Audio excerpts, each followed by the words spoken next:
Hello दोस्तों, Bihar study zone में आप सभी का फिर से स्वागत है। इस वीडियो में हम लेकर आए हैं इंडियन ज्योग्राफी के अंतर्गत आज का जो टॉपिक है भारत के प्रमुख उद्योग।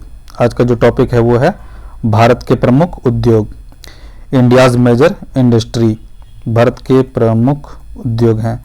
तो इस वीडियो में हम ये बीपीएससी की बुक है बिहार प्रीलिम सक्सेस सीरीज, और उसी से हम ये पीडीएफ को कंप्लीट करेंगे आज।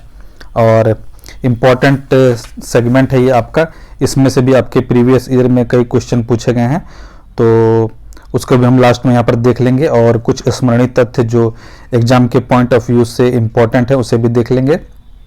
और इस टॉपिक को चलिए एक बार आप कवर कर लीजिएगा ज़रूर, ठीक है। बहुत से लोग इस टॉपिक को छोड़कर जाते हैं, आप इसे छोड़कर नहीं जाइएगा। क्या पता आपका वीडियो में इसमें से कोई एक क्वेश्चन आ जाए और आप कर ले जाएं, तो एक एक पॉइंट, एक एक नंबर आपके लिए इम्पॉर्टेंट रखता है। तो जिन लोगों ने हमारे चैनल बिहार स्टडी जोन को अभी तक सब्सक्राइब नहीं किया है, आपसे रिक्वेस्ट है प्लीज़ हमें सब्सक्राइब कर लीजिए इस चैनल को, और इस वीडियो को लाइक कीजिएगा। अपने दोस्तों के बीच में इस चैनल के लिंक को, इस वीडियो के लिंक को शेयर कीजिएगा, ताकि उनको भी यहाँ से कुछ लाभ हो सके, ठीक है। तो देखिए, स्टडी करने का यह तरीका है, आपने यदि कोई बुक रखा है तो उसे देख लीजिए, और इसमें से कुछ एक्स्ट्रा पॉइंट हैं तो उस पर आप नोट कर सकते हैं, या आप 1 पेज रखिए, 1 पेज में A4 शीट पेपर ले लीजिए और उस पर इम्पॉर्टेंट पॉइंट जो आपको एग्जाम की दृष्टि से इम्पॉर्टेंट लगते हैं उसे नोट डाउन करते जाइए, ठीक है। तो चलिए हम स्टार्ट करते हैं। भारत में आधुनिक औद्योगिक विकास की प्रक्रिया को 19वीं शताब्दी के उत्तरार्ध में देखा जा सकता है। जो 19वीं शताब्दी का मतलब, 19वीं शताब्दी का मतलब क्या, 1800 का समय, ठीक है, वर्ष 1800। उदाहरण के तौर पर वर्ष 1854 में प्रथम सफल प्रयास के रूप में कावसाजी नानाभाई डाबर द्वारा मुंबई में, तत्कालीन जब बॉम्बे था उसका नाम, बॉम्बे में सूती मिल की स्थापना की जाती है। तो सबसे पहले 1854 में कावसाजी नानाभाई डाबर के नेतृत्व में मुंबई में, तत्कालीन बॉम्बे में एक सूती मिल की स्थापना की जाती है। तो पहला उद्योग आप इसे बोल सकते हैं कि प्रथम बार उद्योग भारत में लागू किया गया, स्थापित किया गया। सन 1855 में कोलकाता के पास रिसरा, कोलकाता के पास एक जगह है रिसरा में जूट मिल की भी स्थापना की जाती है। इसके साथ ही भारत में आधुनिक उद्योगों का प्रारंभ हुआ। तो इस प्रकार आपका भारत में जो प्रथम उद्योग लगे, तो ये 2 का नाम आप याद रख सकते हैं। आगे बढ़ते हैं और देखते हैं कि भारत में सर्वप्रथम उद्योगों की स्थापना किन किन स्थानों पर और किन किन वर्षों में हुई है। तो इम्पॉर्टेंट नहीं है वर्ष का नाम, उतना याद रखना, 1-2 जो मैं बोलूँगा उसको आप याद रखिएगा, और कौन कौन से स्थान है और उद्योग, ये इम्पॉर्टेंट है, ठीक है। तो चलिए देखते हैं सूती वस्त्र उद्योग कहाँ पर स्थापित किया गया। तो सूती वस्त्र उद्योग मैं बोल देता हूँ, वर्ष बोल देता हूँ, लेकिन जो इम्पोर्टेंट है उसको आप मार्क करके रखे रहिएगा।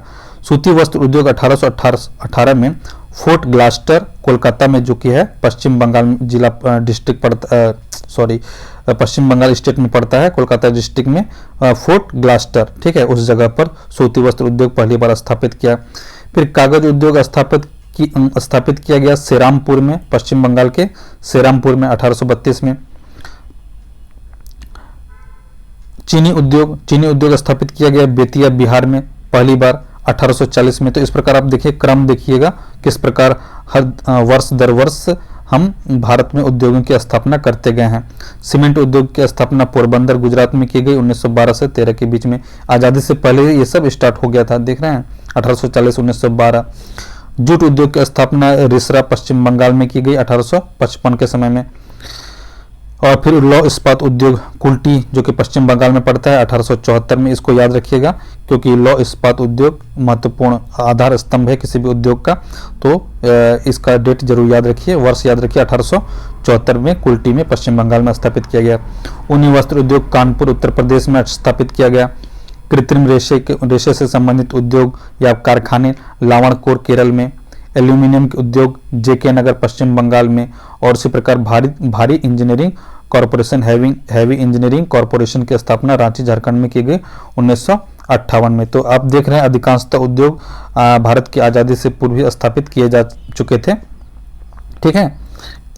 इसके बाद हम आगे बढ़ते हैं और यहाँ पर कुछ महत्वपूर्ण नोट्स दिए हुए हैं। भारत में सीमेंट बनाने का प्रथम कारखाना 1904 में चेन्नई में स्थापित किया गया था, लेकिन यह सफल नहीं रहा था। तो प्रथम प्रयास किया गया था 1904 में, हालांकि सफल नहीं रहा था चेन्नई में सीमेंट का कारखाना।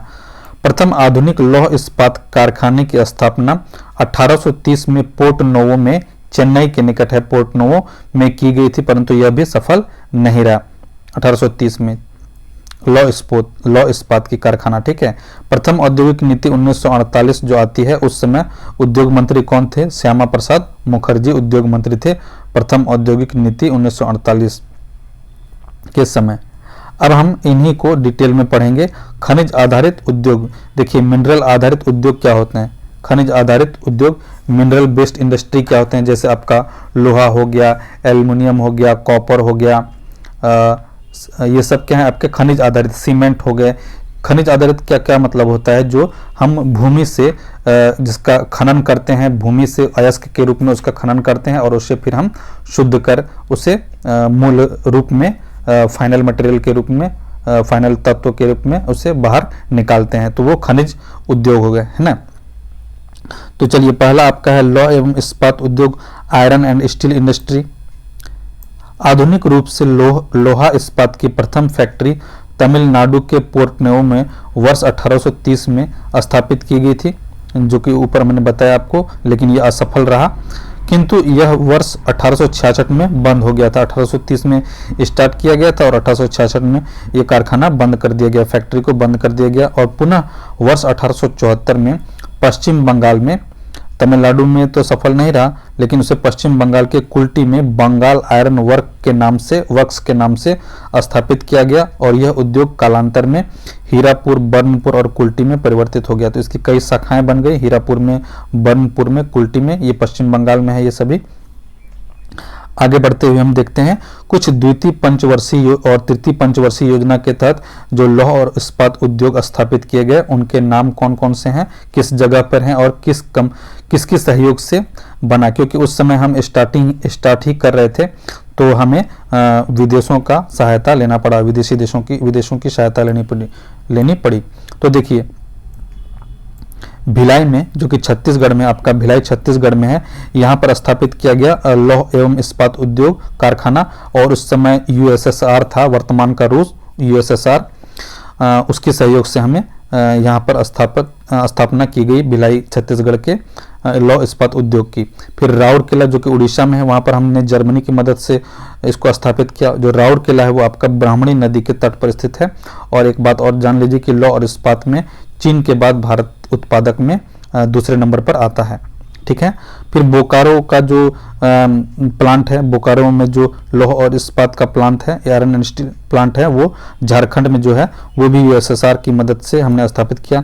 दुर्गापुर का पश्चिम बंगाल के दुर्गापुर में हमने ब्रिटेन की सहायता से कारखाने स्थापित किए। तो ये जो बोकारो का स्टील प्लांट था वो थर्ड तृतीय पंचवर्षीय योजना के तहत हमने उसे स्थापित किया था, और बाकी जो है भिलाई, राउरकेला, दुर्गापुर, ये हमने द्वितीय पंचवर्षीय योजना के तहत स्थापित किया था। ठीक है। अब देखिए भारत में कुछ लौह इस्पात कारखाने और किन किन जगहों पर उनका स्थानीकरण है, कहाँ कहाँ से उसे लौह अयस्क प्राप्त होते हैं और कहाँ कहाँ से कोयला प्राप्त होता है। और लौह अयस्क आयरन और स्टील बनाने में डोलामाइट और चूना पत्थर का भी उपयोग किया जाता है। ठीक है। लौह अयस्क तो हमें चाहिए, फिर कोयला चाहिए भट्टी के लिए, और डोलामाइट और चूना पत्थर जैसे मिनरल्स चाहिए लोहे के और इस्पात के निर्माण के लिए। तो देखिए एक कारखाना है टिस्को, जिसे बोलते हैं, जमशेदपुर में है TISCO, Tata iron and steel corporation, Jamshedpur में है। ये एक निजी क्षेत्र का एकमात्र कारखाना है, 1907 में से स्थापित किया गया था, 1907 में स्थापित किया गया था।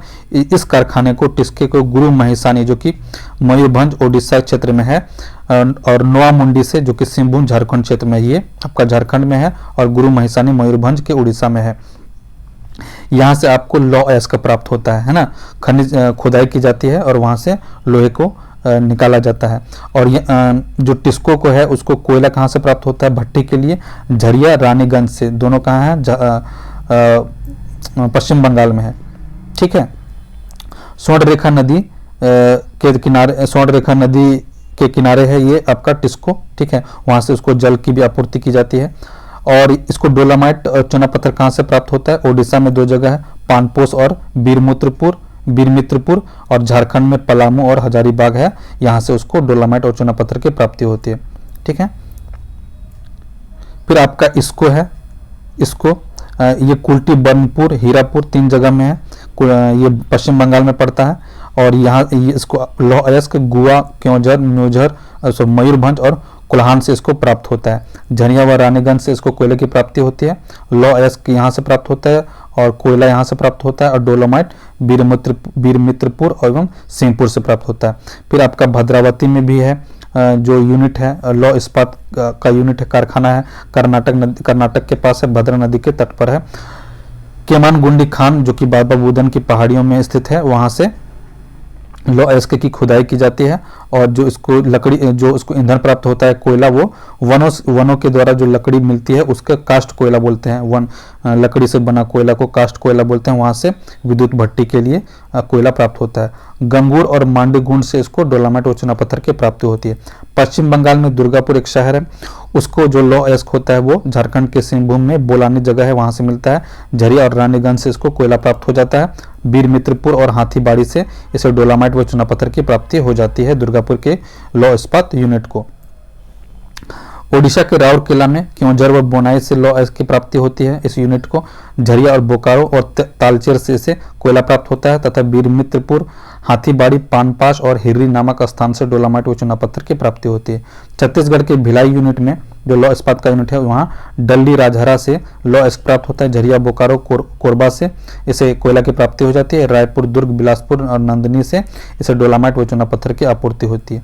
बोकारो, झारखंड के बोकारो यूनिट में क्योंझर से इसे लौह अयस्क की प्राप्ति होती है और झरिया बोकारो से इसे कोयला की प्राप्ति होती है। पलामू, भावनापुर, डाल्टनगंज से डोलामाइट और चूना पत्थर की प्राप्ति होती है। तमिलनाडु में एक जगह है सलेम यूनिट, सलेम लौह इस्पात यूनिट में स्थानीय सिवराई की पहाड़ियों से लौह अयस्क की खुदाई होती है और नेवलिक से लिग्नाइट प्रकार का जो कोयला है वहाँ प्राप्त होता है। स्थानीय स्तर पर डोलामाइट और चूना पत्थर की प्राप्ति होती है। कर्नाटक के विजयनगर में बाबा बुदन और चिकमंगलूर से लौह अयस्क की प्राप्ति होती है।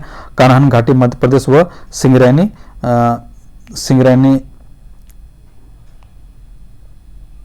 एक सेकंड इसको ऊपर कर लेते हैं, ठीक है। कान्हान घाटी मध्य प्रदेश व सिंगरैनी तेलंगाना से इसे कोयला की प्राप्ति होती है और स्थानीय स्तर पर स्थानीय जगह से डोलामाइट व चूना पत्थर की प्राप्ति की जाती है, ठीक है। फिर उसके बाद आपका विशाखापट्टनम आंध्र प्रदेश में भी है, फैक्ट्री इकाई है इसकी लौह इस्पात यूनिट की, आंध्र प्रदेश विशाखापट्टनम में। बेलाडीला की खान से इसे लौह अयस्क प्राप्त होता है। दामोदर घाटी व ऑस्ट्रेलिया से आयात किया जाता है कोयला को, यहाँ पर आयात करके यहाँ से भेजा जाता है विशाखापट्टनम में। जबलपुर, सतना मध्य प्रदेश के सीधी से डोलामाइट व चूना पत्थर की प्राप्ति की जाती है, ठीक है। तो ये आपका रहा लौह व इस्पात उद्योग, आयरन एंड स्टील इंडस्ट्री, खनिज आधारित उद्योग है ये, है ना, मिनरल बेस्ड इंडस्ट्री। आगे बढ़ते हैं, अब अगला मिनरल है एल्यूमिनियम उद्योग, एल्यूमिनियम इंडस्ट्री। भारत में एल्यूमिनियम उद्योग की स्थापना का क्रम 1937 में एल्यूमिनियम कॉरपोरेशन ऑफ इंडिया, जेके नगर, पश्चिम बंगाल के स्थापना के साथ स्टार्ट किया जाता है, आरंभ होता है, ठीक है। बॉक्साइड अयस्क को शुद्ध करके एल्यूमिनियम प्राप्त किया जाता है। तो आप जानते हैं बॉक्साइड एक क्या है, अयस्क है, उससे शुद्ध करके एल्यूमिना बनता है और एल्यूमिना को और प्रोसेस किया जाता है। उसके बाद इसे एल्यूमिनियम फाइनल धातु बनाया जाता है एल्यूमिनियम के रूप में। भारत में एल्यूमिना व एल्यूमिनियम बनाने के वाले कारखानों का विवरण है। तो देखिए कुछ कारखाने हैं, आपने हिंडाल्को का नाम सुना होगा, हिंदुस्तान एल्यूमिनियम कंपनी। तो ये रेणुकूट सोनभद्र में पड़ता है, उत्तर प्रदेश के सोनभद्र में रेणुकूट जगह वहाँ पर स्थित है। मुरी झारखंड में भी है।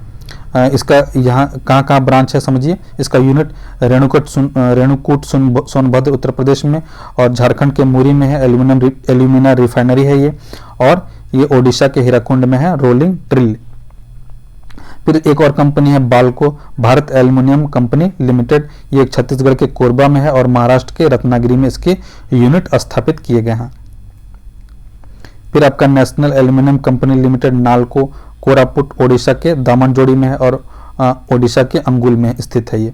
मद्रास एल्यूमिनियम कंपनी लिमिटेड मालको, ये तमिलनाडु के मैट्टूर में स्थित है ये वाला फैक्ट्री।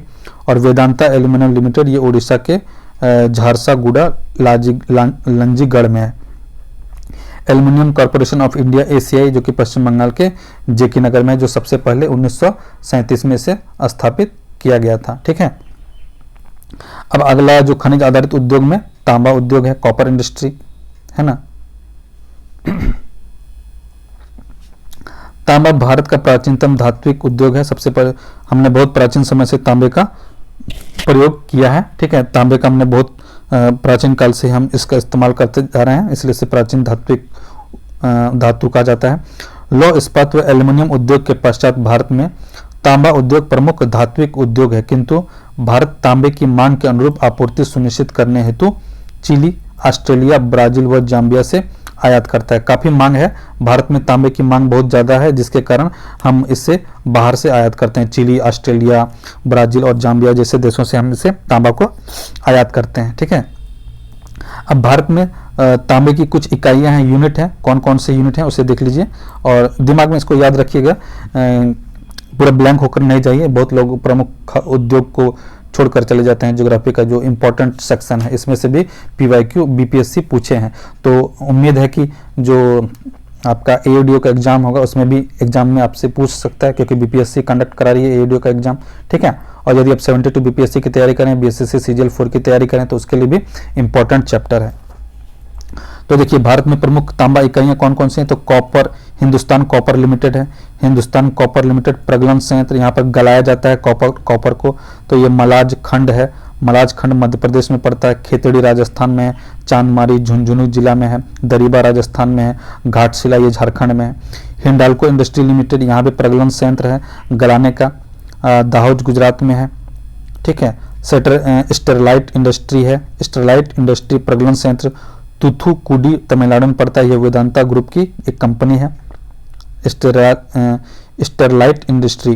ठीक है, फिर है झगाड़िया कॉपर लिमिटेड, झगाड़िया कॉपर लिमिटेड ये प्रगलन संयंत्र है, राजस्थान गुजरात के भरूच में है, गुजरात के भरूच में स्थित है। ठीक है, अगला मिनरल बेस्ड इंडस्ट्री देखते हैं, सीमेंट। क्योंकि देखिए सीमेंट भी तो आपको पहाड़ों से जमीन खुद पहाड़ों से ही निकाला जाता है ना, इसका भी खनन किया जाता है सीमेंट इंडस्ट्री, इसलिए खनिज उद्योग है। आगे बढ़ते हैं। भारत में संगठित रूप से सीमेंट उत्पादन का प्रयास 1904 में चेन्नई में किया गया था, मद्रास के चेन्नई में, लेकिन यह पूर्णतः सफल नहीं हो सका। और वर्ष 1912 से 13 में सीमेंट उद्योग के विकास हेतु वास्तविक शुरुआत की गई, जब पोरबंदर में सीमेंट का कारखाना पहली बार यहाँ पर खोला गया। मतलब दूसरी बार, पहला प्रयास तो आपका मद्रास के चेन्नई में हुआ था, लेकिन असफल रहा, और बाद में पोरबंदर में सीमेंट का कारखाना स्थापित किया गया। ठीक है, सीमेंट उद्योग के लिए एक बात याद रखिएगा, सीमेंट उद्योग के लिए एक चीज इंपॉर्टेंट होता है आपका सीमेंट तो आप घर बनाने के लिए यूज करते हैं, लेकिन उसको बनाने के लिए चूना पत्थर और जिप्सम होता है, चूना पत्थर, जिप्सम और कोयला। ठीक है, ये तीन चीजों की आवश्यकता होती है, चूना, जिप्सम और कोयला की आवश्यकता होती है भट्टी के रूप में, भट्टी के लिए ईंधन के रूप में कोयले का इस्तेमाल होता है, और सीमेंट उत्पादन में इन तीनों चीजों की अत्यंत आवश्यकता होती है ना। ठीक है, भारत चीन के पश्चात दूसरा सबसे बड़ा सीमेंट उत्पादक देश है। चीन के पश्चात भारत का दूसरा नंबर आता है विश्व में, जो कि सबसे बड़ा सीमेंट उत्पादक देश है, और वैश्विक उत्पादन में भारत का हिस्सा लगभग 7% है। यदि 100% पूरे विश्व में उत्पादन होता है सीमेंट का, तो 7% अकेले भारत करता है, ये बड़ी बात है। और सेकंड नंबर पे उत्पादक के रूप में तो चीन के बाद है ही। भारत में आंध्र प्रदेश, तेलंगाना के सहित सीमेंट का सबसे बड़ा उत्पादक राज्य है। ठीक है, आंध्र प्रदेश यदि तेलंगाना को साथ ले लिया जाए तो सबसे बड़ा उत्पादक राज्य है। भारत में सीमेंट उद्योग का विकास मुख्यतः विंध्य पर्वत के आसपास होता है। यहाँ पर आपको चूने की पर्याप्त भंडार मिलते हैं विंध्य पर्वत श्रेणी में। ठीक है, यहाँ पर देखिए सीमेंट उत्पादक क्षेत्र दिए हैं, उसको एक नजर देख लीजिए, आपके दिमाग में रहना चाहिए। मध्य प्रदेश में है, मध्य प्रदेश के बानमोर, मेहर, जबलपुर, कटनी, सतना में है ये आपको सीमेंट उत्पादक क्षेत्र। छत्तीसगढ़ के दुर्ग, भाटापारा, टिल्डा में है। आंध्र प्रदेश के विजयवाड़ा, कृष्णा, गुंटूर, कुर्नूल, मंगलागिरी, पनियम, इन जगहों पर है। पनियाम जगह पर है। राजस्थान के लखेरी, सवाई माधोपुर, चित्तौड़गढ़, चूरन, उदयपुर, सिरोही, ब्यावर, सीकर, निम्बाहेड़ा इत्यादि जगहों पर सीमेंट उत्पादक क्षेत्र है। गुजरात के सीका, पोरबंदर, बड़ोदरा, भावनगर, वेरावल, द्वारिका और ओखा में है। तमिलनाडु के तुलकापट्टी, रेड्डीपलायम, पोलियूर, डालमियापुरम, पेलियुथु इन जगहों पर है। कर्नाटक के बागलकोट, होर्सदुर्ग, भद्रावती, तोरागुल्लू, कुकंटा। उत्तर प्रदेश के चुर्क, डाला, चुनार, दादरी, कदराहाट। झारखंड के चाईबासा, सिंदरी, जापला।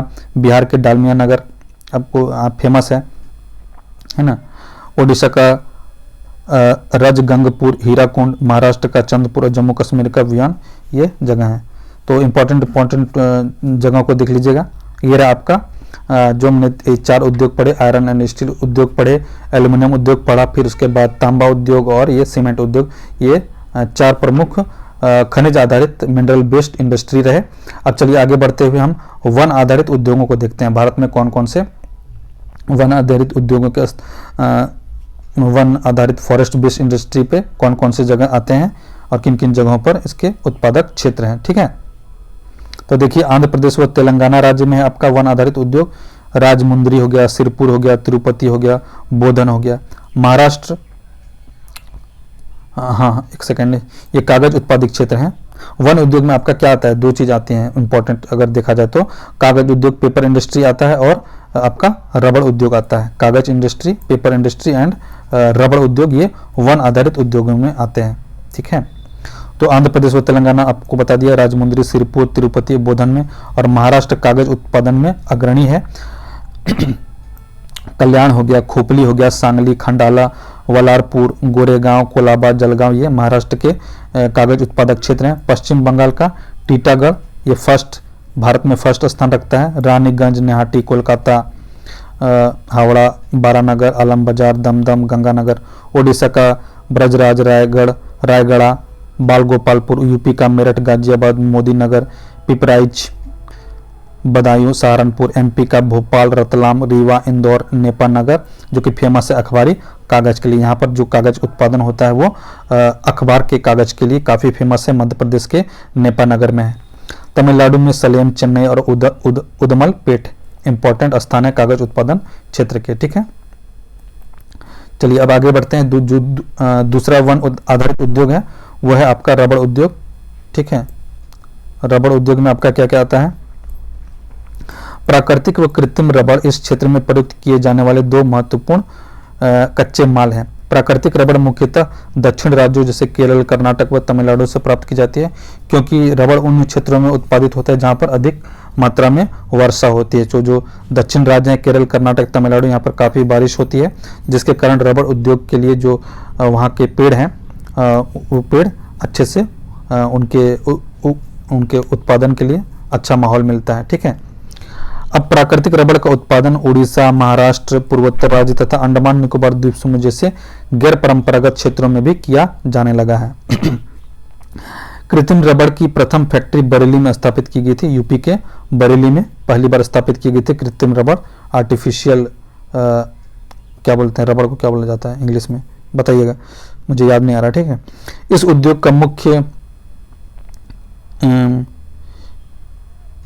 उद्योग का मुख्य संकेंद्रण हुगली बेसिन तथा मुंबई की पश्चिम भूमि में है। कहाँ पर है इस उद्योग का मुख्य केंद्र, कहाँ पर है, हुगली बेसिन में, पश्चिम बंगाल में हुगली बेसिन और मुंबई के पश्चिम भूमि में है। राजस्थान व केरल में भी रबड़ उद्योग के कुछ केंद्र मौजूद हैं। ठीक है,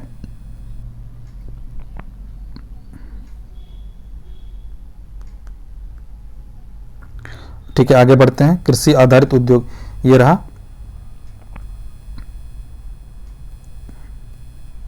अच्छा, इसको लेटेक्स बोलते हैं, सॉरी। ठीक है, लेटेक्स रबड़ को इंडियन रबड़ या रबड़ बोलते हैं या लेटेक्स भी बोलते हैं रबड़ उद्योग को। ठीक है, तो ये वन आधारित 2 उद्योग आपने देख लिए, कागज उद्योग, पेपर इंडस्ट्री और लेटेक्स इंडस्ट्री, रबड़ उद्योग देख लिया। अब कृषि आधारित उद्योग है। ठीक है, कृषि आधारित उद्योग में क्या क्या है उसे देख लेते हैं।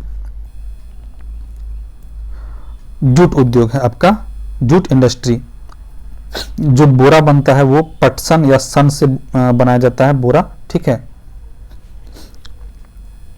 गोल्डन फाइबर के नाम से जाना जाता है जूट को। गोल्डन फाइबर जूट एक प्राकृतिक, नवीकरणीय, बायोडिग्रेडेबल और पारिस्थितिकी अनुकूल उत्पाद होने के कारण सुरक्षित पैकेजिंग के सभी मानकों को पूरा करता है। ये प्लास्टिक की तरह नॉन डिग्रेडेबल नहीं होता है, परंतु ये बायोडिग्रेडेबल होता है। ये मिल जाता है मिट्टी में आराम से, ठीक है, सड़ जाता है और ये मिट्टी को नुकसान नहीं पहुंचाता है।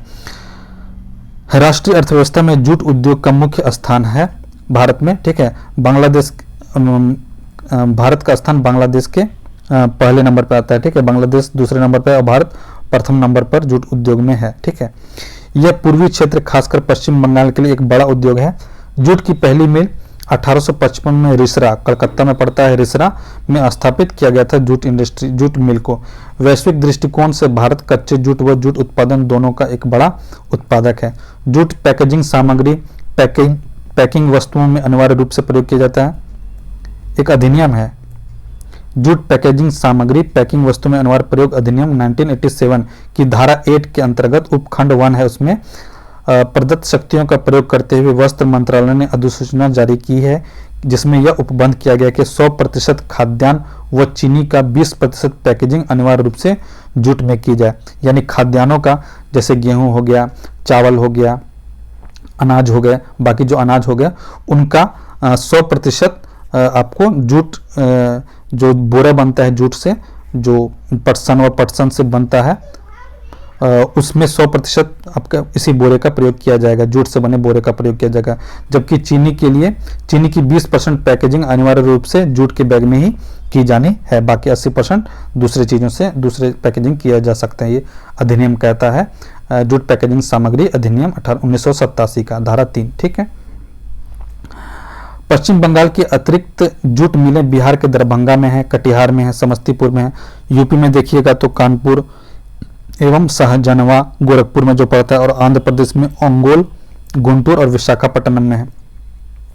किंतु पश्चिम बंगाल की तुलना में यहाँ पर जो मिलें हैं ये यूपी में, बिहार में और आंध्र प्रदेश में ये छोटे छोटे मिल हैं, पश्चिम बंगाल में बड़े बड़े मिल हैं, ठीक है। तो ये आपका कृषि आधारित पहला उद्योग हो गया। चलिए आगे बढ़ते हैं। कृषि आधारित एग्रीकल्चर बेस्ड इंडस्ट्री में आपका अगला है चीनी उद्योग। चीनी को आप कैसे बोल सकते हैं? Sugar industry.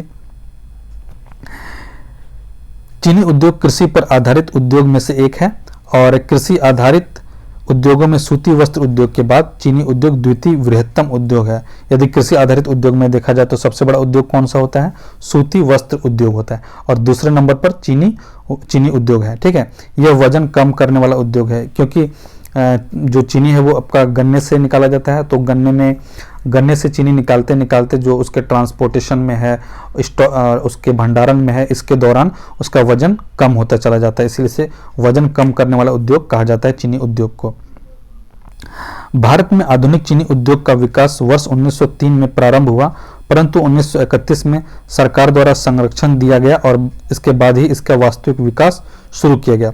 भारत विश्व में ब्राजील के बाद चीनी उत्पादन करने वाला दूसरा सबसे बड़ा देश है। तो ब्राजील नंबर 1 पे है चीनी उत्पादन में, शुगर उत्पादन में, और दूसरा है आपका सबसे बड़ा देश, दूसरा कौन सा है? भारत है।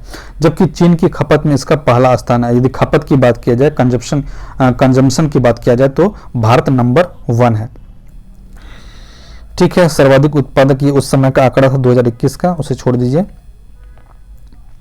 देश में चीनी मिलों की सर्वाधिक संख्या कहां पर है? महाराष्ट्र में। यदि मिलों के हिसाब से देखा जाए तो सर्वाधिक जो संख्या चीनी मिलों की वह महाराष्ट्र में आपको देखने को मिलेगी। यूपी, महाराष्ट्र, कर्नाटक के कुल उत्पादन में लगभग 80% हिस्सा है। कुल मिलाकर इसको देखा जाए तो 80% यहीं पर चीनी उत्पादन होता है, यूपी, महाराष्ट्र और कर्नाटक में। Indian sugar mill association ISMA के अनुसार 2022 में महाराष्ट्र 5 साल बाद एक बार फिर भारत में शीर्ष चीनी उत्पादक राज्य बना है। 2022 के अनुसार उत्तर प्रदेश चीनी का दूसरा सबसे बड़ा उत्पादक राज्य बनता है। तो शीर्ष में यही दोनों रहते हैं, महाराष्ट्र और यूपी, आगे पीछे होते रहते हैं। अब इसके बाद देखिए चीनी उत्पादक कुछ क्षेत्र हैं, इसे भी हम एक नज़र देख लेते हैं। महाराष्ट्र के अहमदनगर, सोलापुर, कोल्हापुर, सतारा, सांगली और डोला में। यूपी के सहारनपुर, मुरादाबाद, मेरठ, मुजफ्फरनगर, बिजनौर, गोरखपुर, रायबरेली, सीतापुर, गोंडा में। तमिलनाडु के कोयम्बटूर, कुड्डालोर, रामनाथपुरम, वेल्लोर, मदुरई और चिंगलपेट में। गुजरात के सूरत, जूनागढ़, अमरेली और राजकोट में। बिहार के चंपारण, छपरा, भोजपुर, गया व पटना में। और आंध्र प्रदेश के विजयवाड़ा, हैदराबाद, चित्तूर व पीथापुरम में आपके चीनी उत्पादक क्षेत्र और मिलें स्थापित किए गए। ठीक है। अब दूसरा जो कृषि आधारित उद्योग है, जो कि सबसे बड़ा उद्योग आपने मैंने बताया था कि सबसे बड़ा कृषि आधारित उद्योग है सूती वस्त्र उद्योग, कॉटन टेक्सटाइल इंडस्ट्री। और इसके बारे में एक इंपॉर्टेंट चीज है, सर्वाधिक विदेशी मुद्रा अर्जित करने वाला उद्योग सूती वस्त्र उद्योग ही है, क्योंकि हम बहुत सा कपड़ा जो है वो बाहर विदेशों को निर्यात करते हैं। ठीक है, इंपोर्ट करते हैं। ठीक, सूती वस्त्र उद्योग भारत का सबसे प्राचीन एवं परंपरागत उद्योग है। हड़प्पा सभ्यता के समय से हमारा जो व्यापार है सूती वस्त्र में हम डोमिनेट करते रहे हैं। ठीक है, देश में रोजगार उपलब्ध कराने में वस्त्र उद्योग सर्वाधिक है। कृषि के वस्त्र उद्योग कृषि उद्योग के बाद दूसरा सबसे बड़ा क्षेत्र है उपलब्ध कराने में वस्त्र उद्योग कृषि के बाद। यानी अगर सबसे ज्यादा रोजगार की बात हम कहें भारत में, तो सबसे ज्यादा रोजगार आपको कृषि में देखने को मिलेगा। ठीक है, कृषि में संलग्न लोग बहुत ज्यादा हैं। और उसके बाद दूसरे नंबर पर आपका वस्त्र उद्योग ही ऐसा उद्योग है जिसमें दूसरा सबसे बड़ा रोजगार उपलब्ध कराने वाला क्षेत्र बनता है।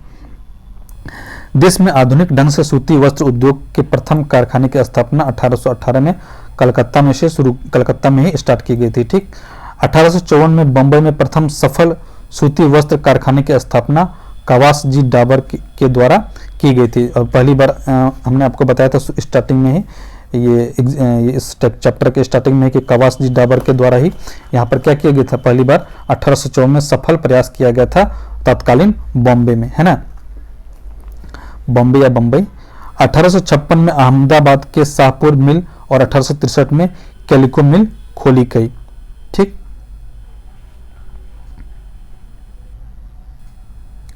ठीक है, आगे चलते हैं। भारत में सूती वस्त्र उद्योगों के प्रमुख केंद्रों का विवरण निम्न है।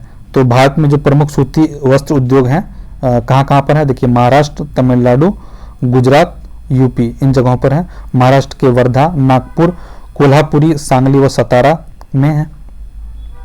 और मुंबई भी है।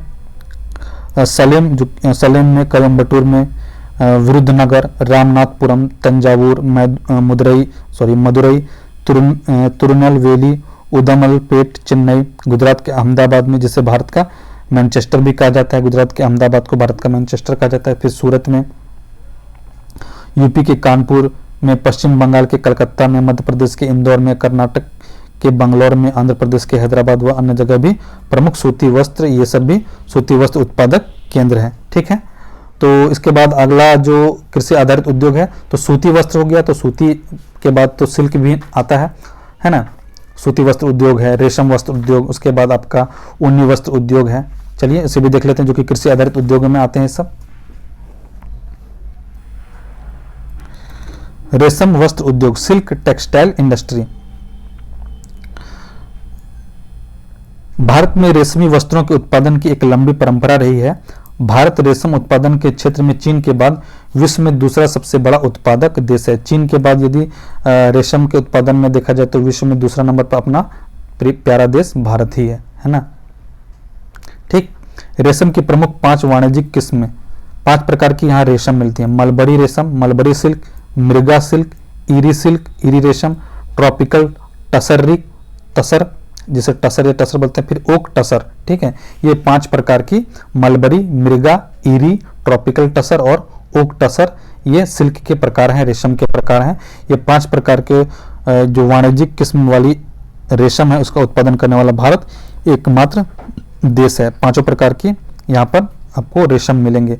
आधुनिक भारत की पहली रेशम मिल की स्थापना ईस्ट इंडिया कंपनी के द्वारा 1832 में कलकत्ता के हावड़ा में की गई थी। ठीक, आगे बढ़ते हैं। रेशम वस्त्र उद्योग के प्रमुख केंद्र देख लीजिए एक नज़र। कर्नाटक हो गया, आंध्र प्रदेश, पश्चिम बंगाल, तमिलनाडु और पंजाब में। कर्नाटक का ये मैसूर, चन्नपाटना, बेंगलुरु, बेलगांव, कोलार इत्यादि। आंध्र प्रदेश का धर्मावरम, नारायणपेट, रायादुर्गम, निरुगुट्टपल्ली आदि। पश्चिम बंगाल का विष्णुपुर, बसवा, रघुनाथपुर, मुर्शिदाबाद इत्यादि। तमिलनाडु का सलेम, तंजावुर, कांचीपुरम, कुंभकोणम, अरनी, तिरुचिरापल्ली। पंजाब का अमृतसर, गुरदासपुर, होशियारपुर, लुधियाना, जालंधर, पटियाला आदि इन जगहों पर रेशम वस्त्र उद्योग के प्रमुख केंद्र स्थापित किए गए हैं। ठीक, अब उसके बाद एक और कृषि आधारित उद्योग में है आपका क्या है, ऊनी वस्त्र उद्योग। है ना। ऊनी वस्त्र उद्योग, ऊनी वस्त्र उद्योग में, एक सेकेंड, ऊनी वस्त्र, वुलन टेक्सटाइल। भारत में ऊनी वस्त्र उद्योग अपने आरंभिक समय में कुटीर उद्योग के रूप में जाना जाता था। छोटा छोटा उद्योग को कुटीर उद्योग या घरेलू उद्योग जैसा स्टार्टिंग समय में इसी तरह था। भारत में पहली आधुनिक ऊनी वस्त्र मिल आधुनिक ऊनी वस्त्र मिल की स्थापना वर्ष 1876 में कानपुर में की गई थी तथा दूसरे वर्ष 1881 में धारीवाल पंजाब में स्थापित की गई। ऊनी वस्त्र उद्योग के प्रमुख केंद्र आपके इन 3 जगहों पर है, पंजाब, महाराष्ट्र और यूपी में। पंजाब के धारीवाल, अमृतसर, लुधियाना और चंडीगढ़ में आपका ऊनी वस्त्र उद्योग के केंद्र हैं। महाराष्ट्र के मुंबई, ठाणे, जलगांव, अंबरनाथ, अमलनेर ऊनी वस्त्र उद्योग यहाँ स्थापित हैं। यूपी के कानपुर, मोदीनगर, शाहजहांपुर, मिर्जापुर, भदोही, ठीक है, इन जगहों पर आपके ऊनी वस्त्र वुलन टेक्सटाइल इंडस्ट्री स्थापित किए गए हैं। ठीक है, तो ये रहे कृषि आधारित उद्योग आपका। अब आगे बढ़ते हैं। अब हम कुछ और उद्योग देखेंगे, जैसे कि कुछ रेल उपकरण उद्योग हैं। रेल उपकरण उद्योग, रेल इक्विपमेंट इंडस्ट्री, ये भी आपका इंपॉर्टेंट है। इंडिया बिना रेल के तो चलेगा नहीं कोई भी देश, तो सबसे अच्छा परिवहन का साधन माना जाता है। परिवहन व भारी माल को ढोने के काम भी आता है इसका उपयोग। इसके अंतर्गत रेल इंजन, डिब्बा, वैगन आदि का निर्माण किया जाता है। देश की सबसे पहली कंपनी 1921 में झारखंड के सिंहभूम जिले में पेनिनसुलर लोकोमोटिव कंपनी, पेनिनसुलर प्रायद्वीपीय लोकोमोटिव कंपनी के नाम से स्थापित की गई थी। भारतीय रेलवे में डिजाइन तथा विकास से संबंधित कार्य research, design and standard organisation Lucknow में होता है, जिस आप डीआरडीओ का नाम अपने, डीआरडीओ में बोल रहा हूँ, इसका क्या नाम होगा, आरडीएसओ, ठीक है, इसको बोलते हैं RDSO Lucknow, research, design and standards organisation Lucknow में स्थापित किया गया है, जहां इसका रिसर्च और डिजाइन और विकास किया जाता है। इसके अलावा उत्तर प्रदेश के रायबरेली में आधुनिक कोच फैक्ट्री की स्थापना की गई है एवं हरियाणा के सोनीपत में भी रेल कोच फैक्ट्री निर्माणाधीन है। अब शायद बन गया होगा, ये पुराना बुक है, अब देख लीजिएगा। छत्तीसगढ़ के दुर्ग, भिलाई के क्षेत्र में भी रेल उपकरण बनाए जाते हैं। बड़ोदरा, गुजरात में स्थित भारतीय रेल राष्ट्रीय अकादमी को देश के पहले रेल विश्वविद्यालय के रूप में विकसित किया जा रहा है, अब शायद विकसित कर दिया गया होगा। जलयान निर्माण उद्योग, अब अगला उद्योग है, ये रहा आपका रेल उपकरण उद्योग। अब अगला है शिप बिल्डिंग इंडस्ट्री। भारत में जलयान निर्माण उद्योग क्षेत्र में लगभग 8 सार्वजनिक व 19 निजी क्षेत्र की कंपनियां हैं। 8 पब्लिक सेक्टर की कंपनियां और 19 प्राइवेट सेक्टर की कंपनियां हैं। हिंदुस्तान शिपयार्ड लिमिटेड, जो कि विशाखापट्टनम में, जिसका पूर्व नाम था सिंधिया स्टीम नेविगेशन कंपनी, 1941 में बना था, जिसे भारत सरकार द्वारा वर्ष 1952 में अपने अधिकार में ले लिया गया और इसकी स्थापना 1952 में की गई हिंदुस्तान शिपयार्ड लिमिटेड विशाखापट्टनम के रूप में। कोचिन शिपयार्ड भारत का आधुनिक तथा सबसे बड़ा पोत प्रांगण है, जिसका निर्माण वर्ष 1972 में जापान के सहयोग से हुआ। Hooghly dock and port engineers limited की 2 इकाइयां सैकिया और नाजिरगंज में अवस्थित हैं। मुंबई स्थित मंझगांव डॉक भारतीय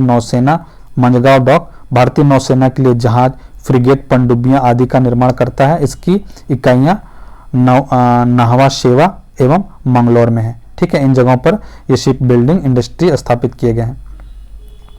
अब और एक इंपॉर्टेंट इंडस्ट्री है आपका एयरक्राफ्ट इंडस्ट्री, वायुयान निर्माण उद्योग। भारत में वायुयान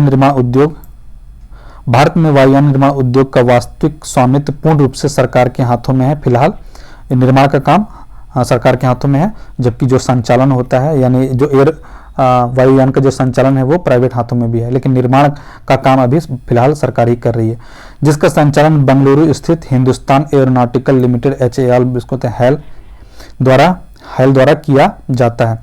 सर्वप्रथम वर्ष 1940 में निजी स्वामित्व के अंतर्गत हिंदुस्तान एयरक्राफ्ट लिमिटेड की स्थापना हुई, जिसका अधिग्रहण सरकार द्वारा किया गया और 1964 में उसका नाम परिवर्तित करके हिंदुस्तान एरोनॉटिक्स लिमिटेड HAL कर दिया गया। हॉल ने अपने 4 यूनिट के साथ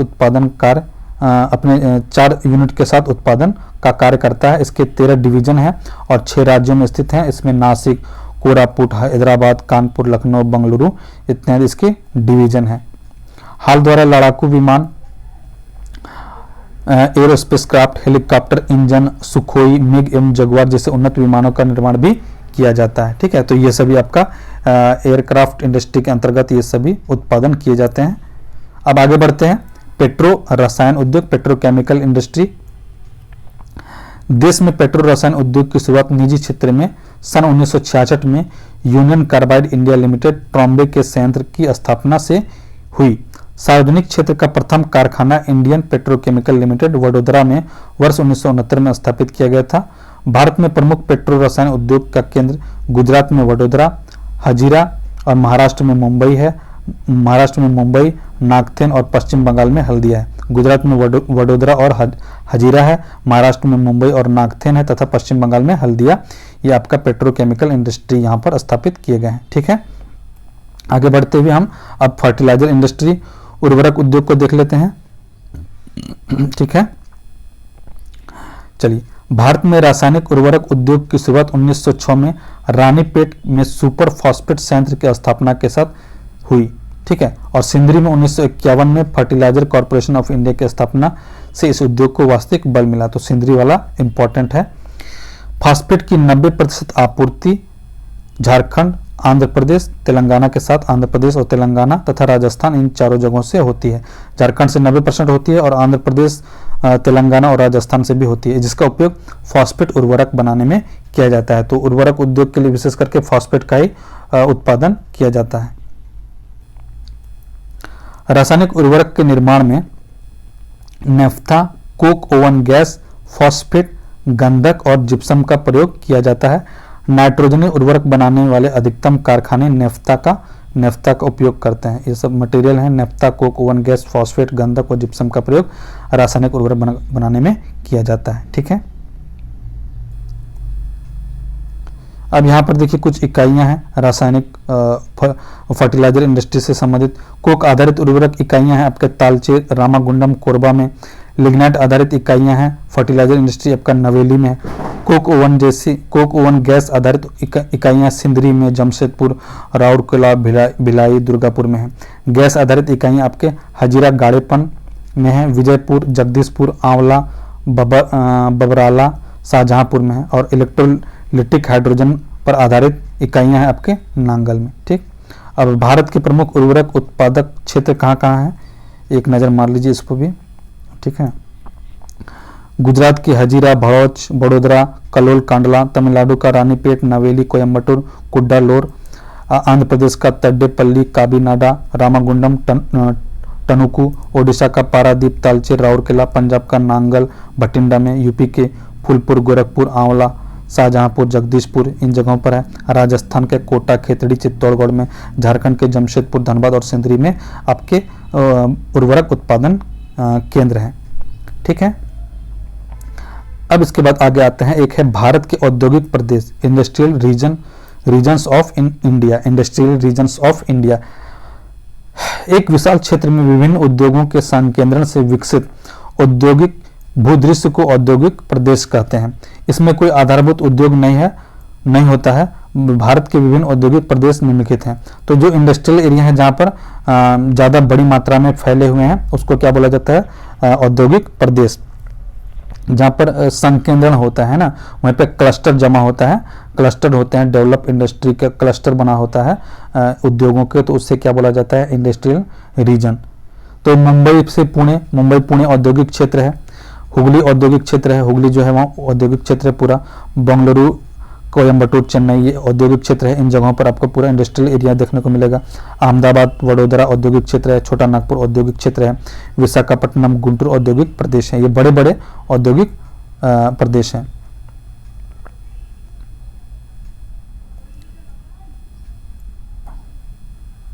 अच्छा, आगे उसके आगे ये भी है, यहाँ पर है गुरुग्राम, दिल्ली, मेरठ औद्योगिक प्रदेश है।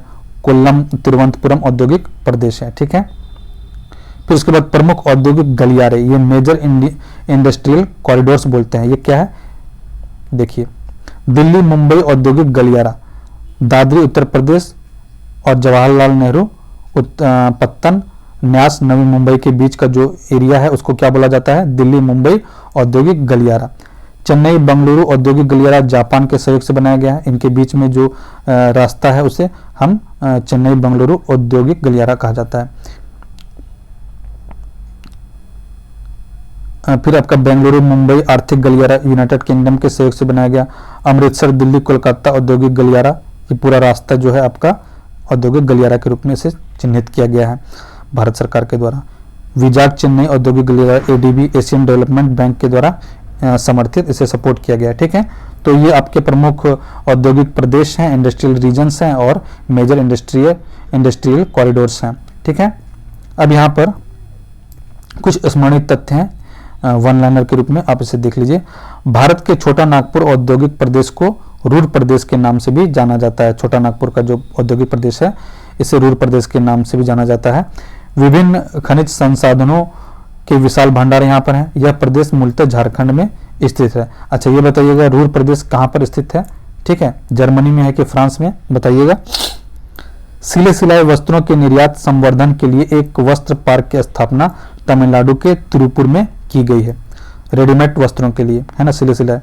फॉस्फेट बनाने में रॉक फॉस्फेट का उपयोग किया जाता है और यह भारत में सीमित मात्रा में सिंहभूम पश्चिम बंगाल में, सिंहभूम झारखंड में है और विशाखापट्टनम से प्राप्त होता है।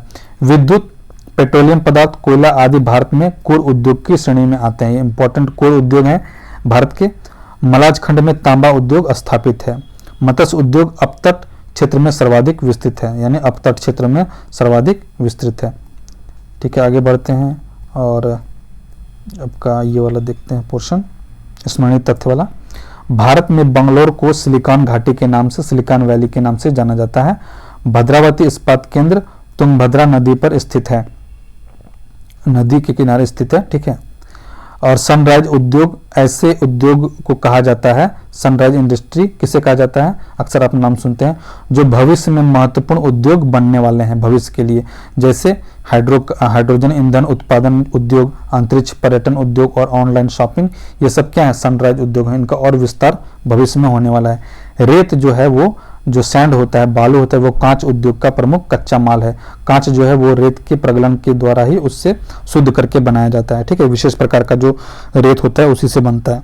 ठीक है, कोचिन शिपयार्ड जापान की सहायता से विकसित किया गया है। यह पोत प्रांगण, शिपयार्ड जिसे बोलते हैं, जहां पर जहाज रखे जाते हैं, देश का नवीनतम तथा सबसे बड़ा पोत प्रांगण है, शिपयार्ड है। झारखंड का लौह अयस्क उत्पादन में सर्वाधिक महत्वपूर्ण जिला है सिंहभूम। उत्तर प्रदेश को चीनी का कटोरा भी कहा जाता है। ठीक है, सर्वाधिक चीनी उत्पादन ब्राजील में होता है, इस बात को जानते हैं आप। चलिए पीवाईक्यू देख लेते हैं। यहाँ पर देखिए, ये बीपीएससी में पूछे गए पीवाईक्यू हैं। भारत में चीनी उद्योग के बारे में निम्नलिखित में से कौन सा कथन सही है? उत्तर प्रदेश चीनी का दूसरा सबसे बड़ा उत्पादक है, बिल्कुल गलत। चीनी का पहला सबसे बड़ा उत्पादक क्या है, कौन सा है, बताइए? एक सेकेंड, हाँ ये तो ठीक है, चीनी का दूसरा सबसे बड़ा उत्पादक है। हाँ, यह वजन कम करने वाला उद्योग है, बिल्कुल। आपका देखिए महाराष्ट्र, यहाँ कंफ्यूजन क्या हो गया, महाराष्ट्र और उत्तर प्रदेश दोनों आगे पीछे रहते हैं, कभी महाराष्ट्र आगे हो जाता है तो कभी यूपी आगे हो जाता है। यह वजन कम करने वाला उद्योग है, बिल्कुल। जो गन्ना से निकलता है तो वजन धीरे धीरे कम होता जाता है। महाराष्ट्र देश में अग्रणी चीनी उत्पादक के रूप में उभरा है, ये भी सही है। तो उपयुक्त में से एक से अधिक, ठीक है, ऊपर के तीनों सही ऑप्शन है। और फिर ये आपने पढ़ा था अखबारी कागज उद्योग निम्न में से किस स्थान पर अवस्थित है? तो ये नेपानगर में अखबारी कागज उद्योग स्थापित किया गया है। ठीक है, जहाँ यहाँ पर जो कागज बनाया जाता है वो अखबार के उत्पादन के लिए फेमस है। कहाँ पर है नेपानगर, बताइए? ये मध्य प्रदेश में है। ठीक है, आगे बढ़ते हैं। चलिए, निम्नलिखित में से भारत का कौन सा औद्योगिक या आर्थिक गलियारा जापान के सहयोग से विकसित किया गया है? ठीक है, तो जापान के सहयोग से कौन सा विकसित किया गया था? लास्ट में ही आपको मैंने बताया था, चेन्नई बंगलोर औद्योगिक गलियारा। ठीक है, ये आपका है सी नंबर है, विकसित किया जा रहा है। अच्छा, उस समय दिल्ली मुंबई, ठीक है, दिल्ली मुंबई, और एक और था चेन्नई बंगलुरु, इसमें ऑप्शन नहीं है चेन्नई बंगलोर, तो इसको छोड़ देते हैं, केवल ऑप्शन सी रहेगा यहाँ पर, ठीक है। और ऊपर जो आपने पढ़ा था वहाँ पर जो चेन्नई और बंगलोर औद्योगिक गलियारा है वो जापान के सहयोग से बना हुआ है, ठीक है। ये भी दिल्ली और मुंबई वाला भी बनाया जा रहा है। 65th बीपीएससी के समय ये पूछा गया था, ठीक है। चलिए, भारत में निम्न राज्यों में से किसे चीनी का कटोरा कहा जाता है? तो यूपी को चीनी का कटोरा कहा जाता है। तमिलनाडु में सर्वाधिक सूती वस्त्र के कारखाने कहाँ पाए जाते हैं? तो तमिलनाडु के कोयम्बटूर में सर्वाधिक सूती वस्त्र के कारखाने हैं। निम्नलिखित में से भारत का कौन सा राज्य रबड़ उत्पादन में अग्रणी है? तो आपका केरल सर्वाधिक अग्रणी है, केरल नंबर 1 आता है। तो चलिए, तो आज हमने इस वीडियो में आपके भारत के प्रमुख उद्योगों को एक साथ कवर कर लिया और जो 5-6 PYQ थे उसे भी हमने यहाँ पर कवर अप कर दिया है। तो कैसा लगा वीडियो? आप लोगों का बहुत बहुत धन्यवाद जिन लोगों ने लास्ट तक वीडियो देखा है। प्लीज़ आप हमारे बिहार स्टडी जोन को आप लोग सब्सक्राइब कर लीजिएगा ताकि निरंतर आपको क्वालिटी कंटेंट मिलता रहे। इसका PDF मैं टेलीग्राम पर ज्वाइन भेज दूंगा और डिस्क्रिप्शन में, वीडियो के डिस्क्रिप्शन में आपको इसका लिंक मिल जाएगा, ठीक है दोस्तों। तो आप लोग पढ़ते रहिए और डेली जो शेड्यूल है, AADU का जो शेड्यूल है वो हम डेली आपका टेलीग्राम के चैनल पर अपलोड कर देते हैं। आप वहां से देख सकते हैं कि हमें डेली कौन कौन सा चीज़ पढ़ना है। 31 दिसंबर तक का शेड्यूल वहां पर दिया गया है और डेली हम अपलोड करते हैं शेड्यूल, और उस हिसाब से आप पढ़ सकते हैं ताकि आपका एक फोकस स्टडी हो सके डेली के हिसाब से AADU के लिए, ठीक है, स्पेशली। तो मिलते हैं दोस्तों नए वीडियो में नए टॉपिक के साथ। तब तक इसको पढ़ते रहिएगा, 1 से 2 बार आप इस वीडियो को देखिएगा और पूरा देखिएगा, चीज़ें आपको समझ में आ जाएंगी। ये पूरा फैक्चुअल इसमें डेटा था और 1-2 बार पढ़िएगा तो आपको चीज़ें याद रह जाएंगी और PYQ में से इसमें से 1 या 2 क्वेश्चन पूछे जा सकते हैं, ठीक है। मतलब BPSC AADU में आपसे पूछे जा सकते हैं, या 72 BPSC दे रहा हूँ, प्री दे रहा हूँ, या आपका BSSC CGL 4 में इसमें से भी क्वेश्चन पूछे जा सकते हैं, ठीक है। तो चलिए यहीं तक।